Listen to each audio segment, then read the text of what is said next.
நம்ம பொம்பளை பிள்ளைங்களா ராத்திரில டாய்லெட் கூட போக முடியல. போயிட்டு வர கேப்ல என்ன நடந்துருமோ என்ன ஆயிடுமோ பதட்டத்தோட இருக்க வேண்டியதா இருக்கு. ஒரு பாட்டி வயசுல இருக்கிறவங்களுக்கு கூட பாதுகாப்பு இல்ல.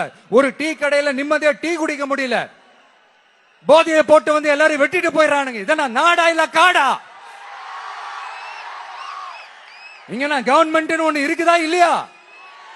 5 வருஷம் போலீஸ் டிபார்ட்மெண்ட் கையில வச்சிருக்கிற ஸ்டாலின் சார் ஒரு அடிப்படை பாதுகாப்பை கூட கொடுக்க முடியலன்னா எதுக்கு இந்த ஆட்சி, எதுக்கு இந்த அதிகாரம்?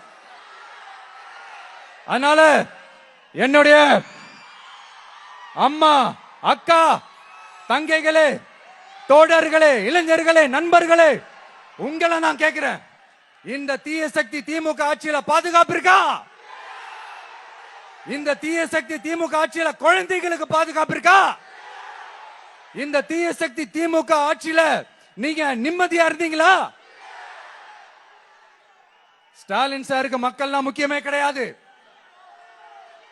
மக்களுக்கான அடிப்படை வசதிகள், பாதுகாப்பு, இதெல்லாம் எதை பத்தி முக்கியமே கிடையாது. அவருக்கும் இந்த திமுக அரசுக்கும் இந்த 5 வருஷத்துல என்ன முக்கியம் தெரியுமா? குடும்பத்தோடு சேர்ந்து கொள்ளையடிச்சதான் முக்கியம்.